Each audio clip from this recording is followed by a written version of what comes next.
Hello everyone and welcome. So today we're going to present you our presentation on IBM with Lucas, Adriana, Juliana, Huyen, and Shirin and I. So now we'll see the table of contents. So we'll start with the introduction of IBM. We will have then the market analysis, marketing strategy, challenges and opportunities, and we will finish with recommendation. So for the introduction, IBM is a multinational present in 150 countries. It was founded in 1911. It is known to be the first company to create a computer system in 1964. And now they provide technological services and product to many different clients. So last year in 2019, IBM revenue was 79 billion dollars, which is very important. So I will now present to the mission. So as you can read the mission, IBM is very at the top of the technology, and they really want to continue to do research and to develop systems and opportunities with their clients. So for them, it's very high value, and they want to be next to the customer and to continue with them. So for the vision, and IBM really want to be one of the most important technology company, and they want to be there to help clients with their problem, and they want to be successful to implement new technology to the new customer. So we'll now start with the market analysis. So IT market is very, very wild.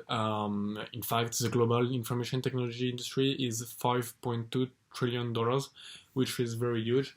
But IBM decided to focus on 5 segments, which are global business service, cloud platform and technology services, size systems, cognitive solution,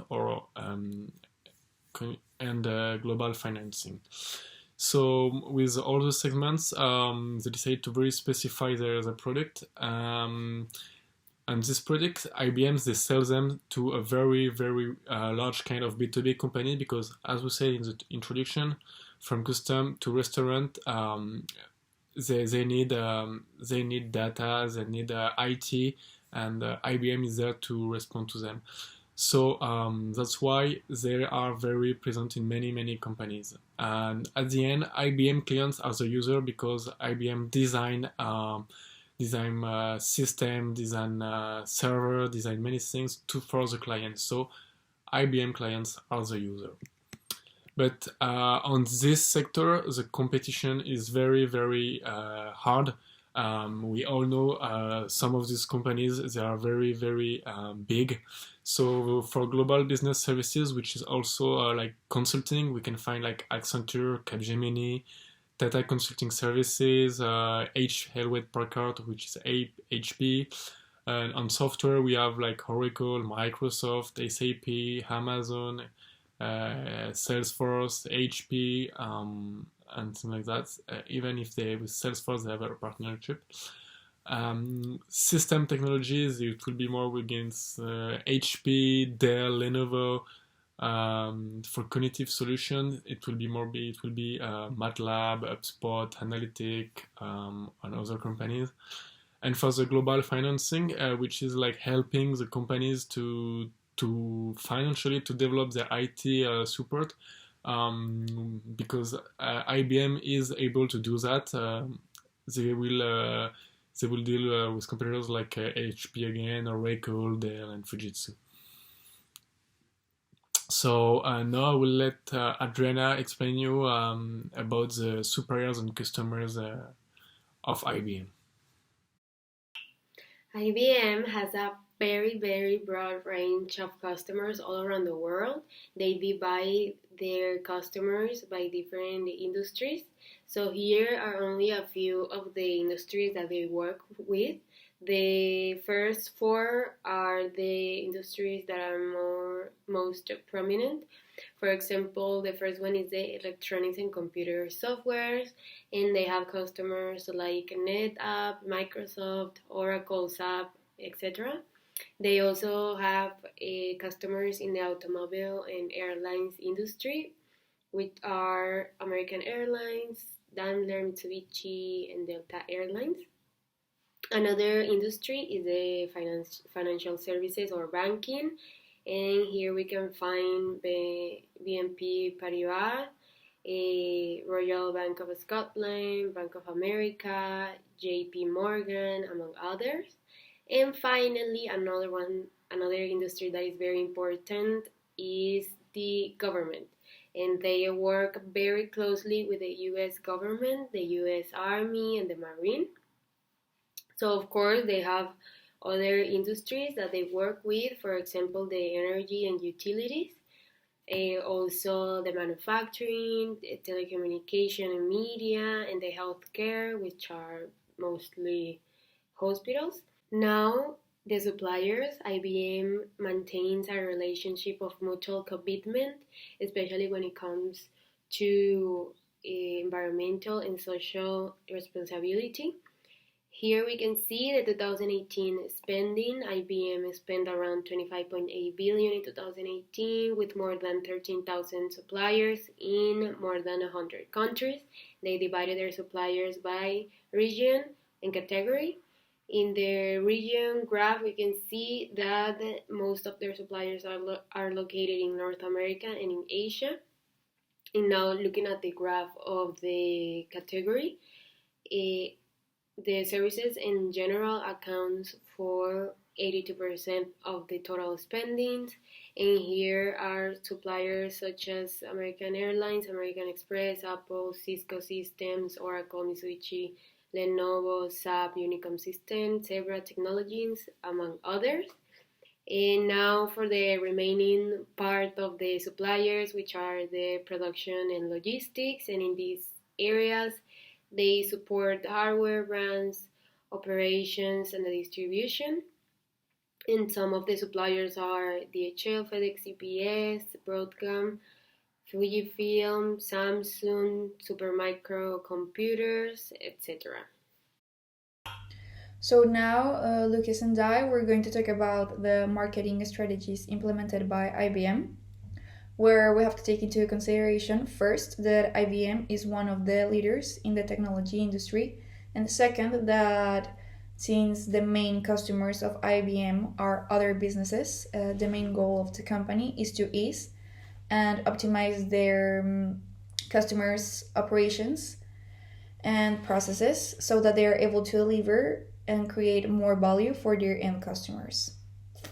So now, regarding the product and service offered by the company, IBM has worldwide presence and they manage a really wide portfolio where they offer both products and services related to hardware and software technologies that are classified into two categories. The first one is the technology category, where these products and services are related to everything that has to do with IT infrastructure, cloud computing, software development, security, mobile technology, among many others. And the second category are the business needs. And these are the products and services that are related to business operations, supply chain management, marketing and sales, e-commerce, CRM, and among many others. Another example of the IBM's versatile innovations are the microchips that you can find in the gaming consoles. Also, the ATM is an invention of IBM. IBM has also invented many programming dialects, and all the checkout machines that you find in supermarket and restaurants has been invented by IBM. So now, regarding the pricing strategy, this company, here we have to take into account that the company manages a really wide portfolio. So we're only going to mention a couple of strategies that we consider that they implement on a daily basis. So the first one is price based on competitors, where IBM sets their prices according to the prices that their competition is managing. So, according to this, they set their prices higher or lower, and also according to the features their competitors include in their products.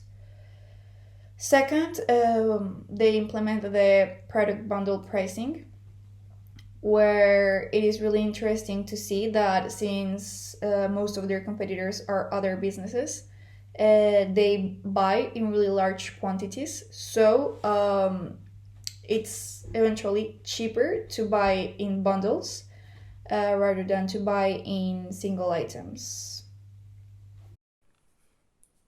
These are not the only pricing strategies that IBM uses.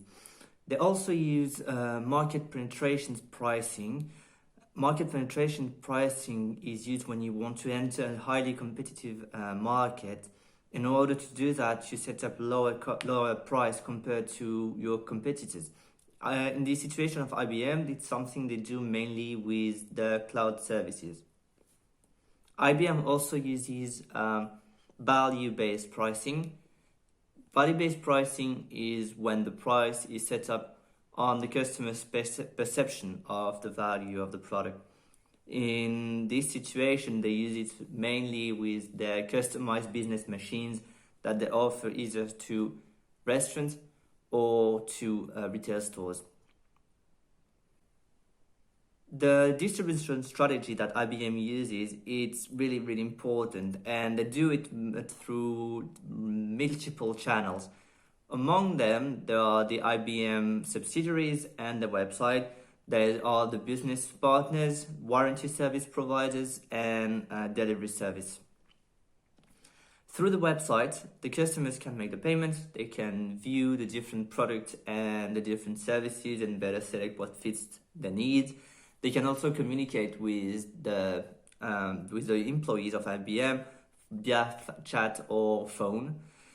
On the other end, the business partners, such as, for example, authorized distributors, they are originally the most traditional way to approach customers for IBM. Then you have, as I said before, the delivery service and the warranty service. Delivery service obviously is in charge of delivering the product for IBM, but through that they also sell a certain type of product, such as specific deliveries when some products need extra caution. When it comes to the warranty services, they are mainly in charge of doing the after sales for maintenance or communication with the customers, but through that they also offer certain type of product such as specific warranty for specific products. To lead its potential customers to these different distribution centers, IBM uses a mix between advertising and direct marketing.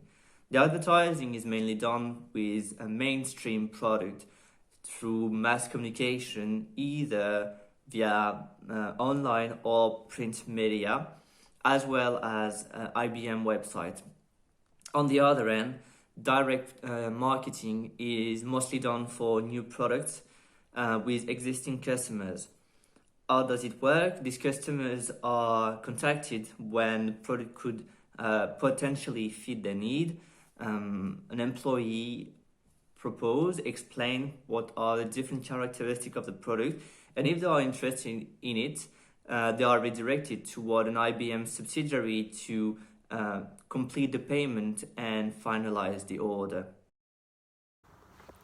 In the past few years, IBM has keeping facing all kinds of challenges, and the first is shrinking brand value and global revenue.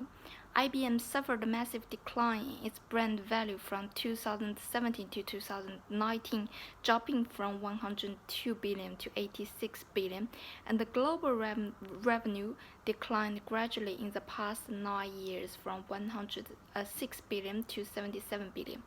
The most possible reason for the declining sales and profits is due to IBM's legacy hardware, which was historically been very profitable, is declining steadily, while growth in its relatively new SI units has been slowing. In other words, IBM failed to translate a big amount of investment in R&D into stronger sales and cash flow growth for many years. And the new trends of customer needs is also another challenging. IBM is aiming to be top in the hybrid cloud market, the market in the middle of private cloud centers and public ones like softwares and Amazon's web services. However, with the increasing accessibilities of public cloud, customers' demand for hybrid cloud is shrinking, and IBM is facing formidable competitors. Cloud is an important sector for IBM. However, Amazon, Alphabet, Microsoft are extremely formidable competitors in these markets and others, and IBM shows no unique value in the combat game. And in the past few years, IBM has continuously get involved in all kinds of litigations and disputes, which cause bad images and devalue the brand value dramatically. In March 2019, an investigation reported by ProPublica showed that IBM had fired an estimated 20,000 US employees aged over 40 in the past 5 years and received several collective lawsuits. Hello everyone, so now I'm gonna talk about the opportunities of IBM. First, we have business diversification in various industries. So, this opportunity is directly linked to the limitation of having a low degree of diversification in the company. So, the organization will use its strength, such as experience in the manufacturing process and material handling, to enter other market to leverage this potential. Another opportunity, we have the alliance with firms from different industry or market. So, this opportunity is focused on the industry and consumer trend for technological integration. For example, goods from other sectors are becoming increasingly dependent on computing technology, such as the automotive industry. Another opportunity, we have the rapid innovation of a new product, so it supports the profitability of the company based on its experience in research and development and the power of possessing a comprehensive portfolio of intellectual property. Another also opportunity, we have the IBM's investment. So IBM's investment in strategic imperative extended its business into new area of interest. So it spent $1 billion to launch a dedicated business unit for Boston, and Romiti, who is the chairman of IBM, claims that the company will be able to produce annual sales of $10 billion within a decade. Also, the company spent $1.2 billion its cloud to boost its cloud-based companies. So new collaboration, including those with Microsoft and Apple, may also improve the company with middleware and apps co-developed in the cloud. IBM also formed the new Internet of Things, which is the IoT unit, promising to invest a $3 billion in the company. This investment could give IBM a foothold in the becoming IoT market. Then we have the consumer behavior. So new consumer behavior trend will open up a new IBM market. It gives the company an excellent opportunity to create new revenue sources and also to diversify into new product categories. Also, we have a new taxation policy, so it can also open up new opportunities for established players like IBM to improve their profitability. And finally, we have the new environmental policy, so it represents an excellent opportunity for IBM to drive home its innovative technology superiority and capture market share in the latest category of products. Thank you. In the end, IBM proposes quite an ideal marketing plan. However, we will still make a few recommendations to pursue in the future. First of all, the company is facing a big risk of being copied. The product it creates are easy to reproduce. Therefore, we will advise IBM to invest on products that are unique. Doing so, the company will be able to prevent being copied, but it also be able to create patents that will ensure its leadership. Second of all, we would advise IBM to find unique competitive advantages and increase the value proposition. IBM cannot compete with the leading competitors when it comes to innovation. The company is classified as a mature firm where it only tests its products that are already in the market or as a response to the development of other competitors. Therefore, IBM should find its own unique competitive advantages, such as, for example, optimizing its aftermarket services, developing long-term partnership with customers, or they could even try to create new products and innovate instead of copying and enhancing, as we discussed in the first point of the recommendation. Furthermore, as discussed in the challenges, IBM faces some other strong competitors, which are Microsoft, Oracle, Amazon, etc., where these competitors are also delivering very high quality products. So this represents a threat for IBM since they are not delivering a unique value anymore. So it's highly recommended for IBM to diversify their product portfolio, especially in the IT solutions, so they can keep creating and providing more value to their customers. So now we come to the end of the presentation. If you have any questions, we are here to answer them. Thank you.